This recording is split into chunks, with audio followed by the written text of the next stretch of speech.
There is a granite box inside the second pyramid at Giza, and when a modern engineer pressed a precision gauge against its surface, the needle didn't move, not a fraction. The inside walls were flat to within a few 10,000ths of an inch. The corners cut so sharp they shouldn't survive in stone that hard.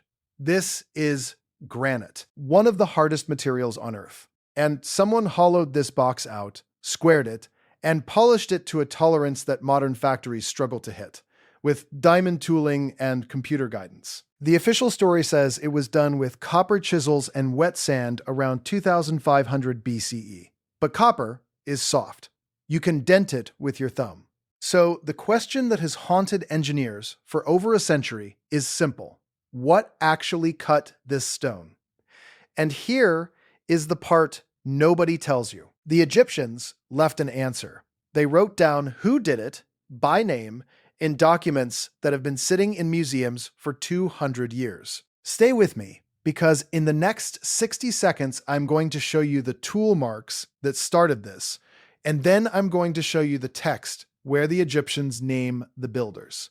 And they are not who you were taught. Let's start with the stone, because the stone is where this whole mystery begins. Most people walk right past it. You go to Giza, you photograph the pyramids from the outside, you ride a camel, you leave. Almost nobody crawls into the lower chambers and looks at how the granite was actually worked. But the people who did, the engineers and the surveyors, came back deeply unsettled, because the surface of that stone tells a story that doesn't match the tools we say were used. The man who first documented this was not a conspiracy theorist. He was the father of modern Egyptology himself, Sir William Flinders Petrie.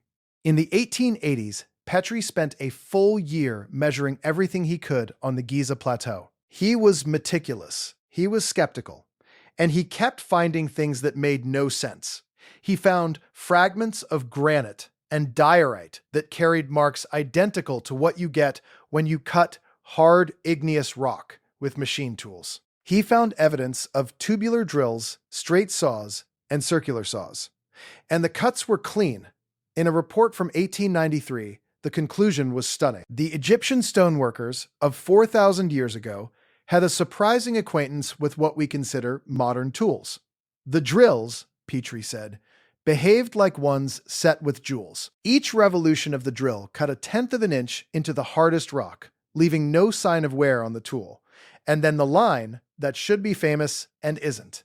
Of the material and method of making the tools, nothing is known. Nothing is known.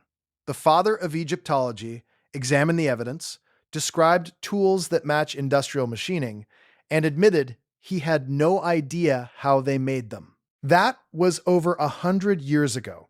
We still don't have a clean answer. If you find buried history as unsettling as I do, subscribe and turn on the bell, because what comes next is the part the textbooks skip. Here's where it gets strange. The drill holes at Giza aren't rough. They spiral. When a drill bites into granite, it leaves a helical groove, a thread cut into the rock as the bit advances. Petrie measured the feed rate of those grooves, and the speed at which the tool was sinking into solid granite was faster than what we can comfortably achieve today with tungsten carbide. That should be impossible for copper and sand. Copper and sand grind slowly. They polish. They don't bite and thread their way through quartz-bearing rock, leaving a clean spiral behind. And quartz matters here, because quartz sits at 7 on the hardness scale. Granite is full of it. Copper sits around 3. You cannot scratch a 7 with a 3. The physics doesn't allow it. There's a specific drill hole that Christopher Dunn studied, a core left behind from a tubular drill. And what he found on it is the detail that keeps engineers up at night. The spiral groove was deeper on the harder quartz crystals than on the softer feldspar around them. Read that again. The tool cut faster through the harder material. That is the exact opposite of what abrasion does. Sand grinds soft material faster and hard material slower, because it's just wearing the surface down. But a fixed cutting point, a hard tip biting into the rock, will dig deeper into a hard crystal because the crystal resists the lateral push and the point plows straight in. The groove pattern on that core doesn't match grinding. It matches cutting. It matches a tool with a hard fixed point advancing fast, under serious load. And we have no record of the Egyptians possessing anything like that. So mainstream archaeology offered a workaround: the sand. They argued the copper saws and drills weren't doing the cutting at all. The abrasive sand was. The copper just held the grit and dragged it across the stone. And tests have been done. In Aswan, researchers from the University of Manchester ran sawing, drilling, and cutting experiments on rose granite using copper tools and sand. And they did cut the granite, slowly, painfully, with enormous effort and constant replacement of worn-out copper. But that explanation has a problem. It explains the soft cuts. It does not explain the precision. It does not explain a granite box flat to 4/10,000ths of an inch across its entire inner surface. It does not explain corners cut to an inside radius so tight that the tool making them would have to be harder and finer than anything sand and copper can produce. And it does not explain the speed Petrie measured. Hand sawing with sand is random. It wanders. The marks Petrie found were regular, evenly spaced, consistent. He said plainly that the characteristics of those saw marks suggested they were not the result of hand sawing. Something was guiding the cut. That's the stone. Now we get to the boxes that make the stone look simple. 16 kilometers south of Giza, under the sand at Saqqara, there is a tunnel complex called the Serapeum. Inside it sits a row of giant stone boxes, 24 of them, each one carved from a single block of granite, each lid carved from the same stone as the box, and each one weighs in the neighborhood of 70 to 100 tons. The official story says these were coffins for sacred bulls, made in the 18th dynasty. But here's what doesn't fit. The flatness of these boxes has been measured with precision instruments, and the surfaces are dead flat. The corners are square to a degree that modern granite shops would be proud of. The engineer who studied them, Christopher Dunn, has measured the same characteristics inside the box in Khafre's pyramid at Giza, the one that started this whole investigation. Same flatness, same precision, same impossible corners. And the conclusion he draws is unavoidable. Whoever made the box in the pyramid and whoever made the boxes in the Serapeum used the same tools and the same knowledge, except the official dates for the two sites are over 1,000 years apart. 1,000 years apart, at a time when stoneworking was supposedly in decline. And yet the precision is identical. Not similar, not close, identical, which means either the dating is wrong or the precision didn't come from the people we credit it to. It came from somewhere else. Someone else. And that brings us to the casing stones, the third piece of physical evidence, and the one that's hiding in plain sight on the Giza plateau itself. South of the second pyramid, the ground is littered with worked stone, blocks of basalt, slabs of granite, and on them, saw cuts. Basalt sits at around 8 on the hardness scale. That's just below diamond. And there are basalt paving blocks at Giza that have been sliced clean through with a saw. The striations are still visible, the marks left by the blade as it traveled through the rock. And the spacing between those striations is about 2 millimeters per stroke. Through basalt. That's an efficiency that is hard to match even now. Bronze tools loaded with quartz sand could not do this. The math simply doesn't work. The blade would wear away before the stone did. So let's lay out what we actually have, because the physical case is now 3 layers deep. We have drill holes that spiral through granite at industrial speed. We have boxes flattened to 10,000ths of an inch in stone that resists modern tooling. And we have saw cuts through basalt, the second hardest natural material on the plateau. 3 separate signatures of a technology that the official timeline says did not exist. Petrie saw it, Dunn measured it, and the response from mainstream Egyptology has largely been silence, or the sand explanation that covers one of the 3 problems and ignores the other two. For decades, that's where the story stopped. Strange tool marks, no clear maker, a shrug, and a copper chisel in a museum case. But the Egyptians themselves were not silent about who built before them. We just stopped reading what they wrote. Now, does this prove the most extreme version of the story, that machines and non-human hands cut the stone? Probably not. We'll get to the grounded explanation, and it's still extraordinary. But first, you need to see what the texts actually say, because the title of this video is not a trick. The Egyptians named who came before, and they did it across multiple documents, separated by centuries, that all agree with each other. The first clue is a document called the Turin King List. It's a papyrus written in hieratic script, dated to the reign of Ramesses II, and it sits today in the Egyptian Museum in Turin, Italy. On the surface, it's a bureaucratic record, a list of every pharaoh who ruled Egypt, in order, going back through the dynasties.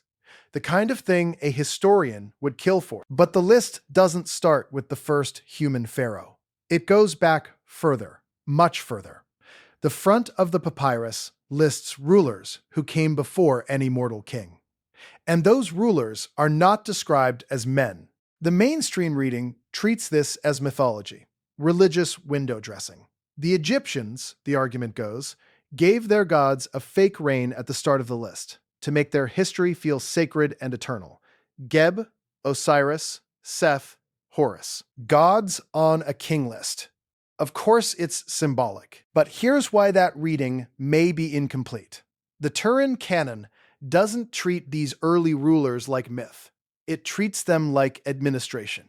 It assigns them reign lengths, specific numbers, years and months. You don't put a precise reign length on a metaphor. You put it on a record.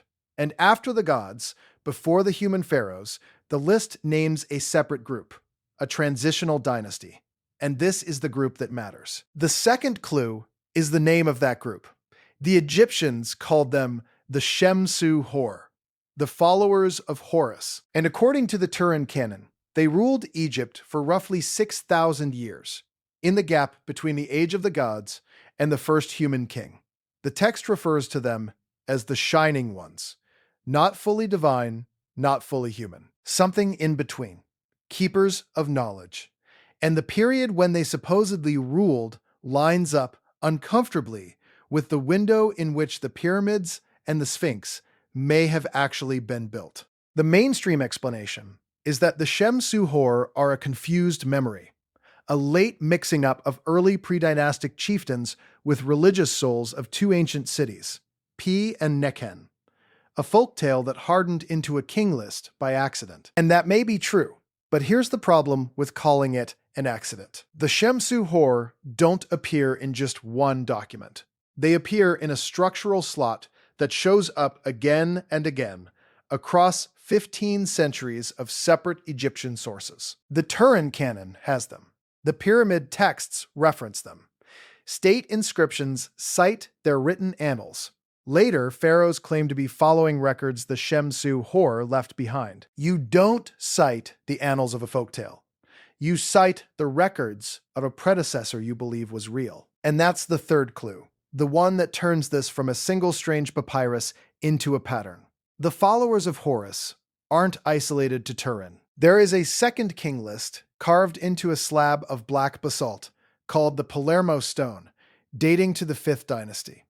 And it also points back to a line of pre-dynastic rulers before the pharaohs. There's the priest Manetho, writing in the Ptolemaic era, who was given the official task of writing Egypt's full history, and who recorded a succession of god-kings and demigods, reigning for thousands of years before any mortal took the throne. And there are the Edfu building texts, inscriptions on the walls of the Temple of Horus at Edfu, which describe the gods and their followers establishing the first sacred mounds, the original construction, the founding of the temples at the beginning of the world. Put those together: Turin, Palermo, Manetho, Edfu. 4 independent sources, written and carved across more than 1,000 years, all describing the same thing. A civilization that ruled Egypt before the pharaohs. A group that built first. A group that held knowledge of astronomy, mathematics, and architecture, and passed it down. The Egyptians did not think they invented the pyramids out of nothing. They thought they inherited the land and the knowledge from someone who came before. And they wrote that someone's name down, the followers of Horus. And the Edfu texts go further than just naming them. They describe a sequence, a first age, called by some the Zep-Tepi, the first time, the beginning. They describe the world emerging from water, a sacred mound rising, and a company of builders who came to that mound and raised the first structures. They describe these builders measuring, founding, establishing. The language is the language of construction, not creation. Not gods speaking the world into being. Builders laying out a site. And the temple at Edfu claims to have been built on the exact plan those first builders left behind, copied from records that were already ancient when the pharaohs found them. That's the same claim. Again, we did not invent this. We inherited it. We are following a blueprint older than us. So now you have the two halves of the mystery sitting next to each other. On one side, stone worked with a precision that the official tools can't explain, documented by the father of Egyptology himself. On the other, the Egyptians' own records naming a builder civilization that predates the pharaohs by thousands of years. The title asked, "Who cut the stone?" The Egyptians' answer is the Shemsu-Hor, the shining ones. The ones who were there before. Here's where the resistance comes in. And it's quieter than a sealed cave, but it's just as telling. When Petrie published his findings on the tool marks, they were not embraced. They were set aside.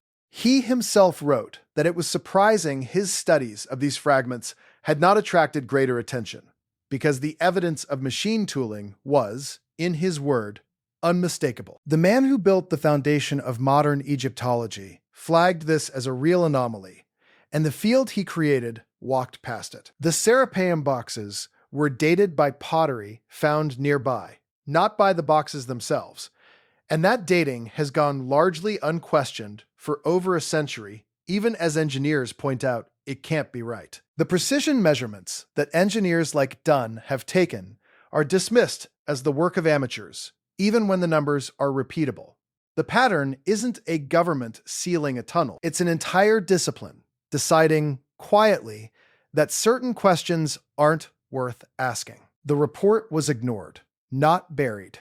Ignored, which in its own way is more effective. So let's slow down and be honest about the skeptical case, because it deserves a fair hearing, and because the grounded version of this is still one of the most impressive things humans have ever done. The skeptic says this: the Shemsu-Hor were not machines and not aliens. They were real pre-dynastic people, the early cultures of the Nile, that existed before the unified kingdom. And over thousands of years, their memory blurred into legend. The precision in the stone wasn't lost technology. It was the result of staggering patience, generational skill, and an army of craftsmen who did, with copper and sand and abrasives and time, what we assume requires machines, because they had something we don't: centuries. A culture that worked the same stone for so long that they got freakishly, almost unbelievably good at it. The experiments at Aswan proved you can cut granite this way. It just takes forever. And the Egyptians had forever. And you know what? That might be the truth. But sit with what it actually means. It means a civilization developed stoneworking to a level of precision that modern machinists respect, using tools we'd consider primitive, and then maintained that skill across a 1,000-year gap so cleanly that the boxes at Giza and the boxes at Saqqara are indistinguishable. It means the Egyptians themselves remembered their origin not as a slow climb, but as an inheritance, a gift of knowledge from someone who came first. And they were so certain of it that they carved that memory into 4 separate records over 1,500 years. The grounded explanation doesn't make this ordinary. It just changes who the genius belongs to. Either way, somebody worked granite to a tolerance that shouldn't exist for the period. And either way, the Egyptians told us They didn't start the clock. They were handed it. And if that's true, it means our history is missing a chapter. Not a footnote, a chapter. Because every story we tell about how civilization works assumes a slow line going up. Stone tools, then bronze, then iron, then us. But the evidence at Giza is a spike that doesn't fit the line. The earliest large pyramid is also one of the most precise. The skill doesn't ramp up. It arrives almost fully formed at the beginning, and then it fades. The later pyramids are cruder than the earlier ones. That's backwards. That's not how learning curves work. Unless the knowledge wasn't being developed at Giza. Unless it was being spent. Unless what we're looking at is the high water mark of something older, draining away exactly as the Egyptians said. A gift from the followers of Horus, used up over the centuries until only the memory of the givers remained. And that leaves one question that nobody has been able to close. If the precision arrived instead of developing, and if the Egyptians named the ones who brought it, then where is everything else they made? Tools that can thread granite and slice basalt don't exist in isolation. There should be more: a workshop, a factory, a source. We have the cuts, we have the boxes, we have the names carved into temple walls. We have everything except the hands that did it, and the machines, if there were machines, that those hands held. The granite box still sits in the second pyramid at Giza, flat to 4/10,000ths of an inch. Its corners still sharp, its maker still unnamed in any textbook. The Serapeum boxes still rest in the dark under Saqqara, 70 tons each, perfect and silent. The Turin papyrus still lies in its case in Italy.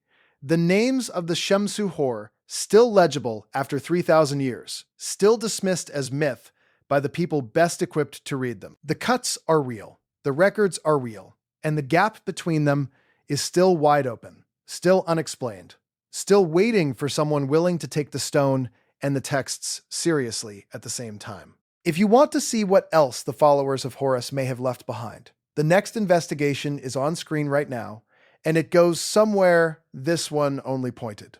Watch it before it gets buried too.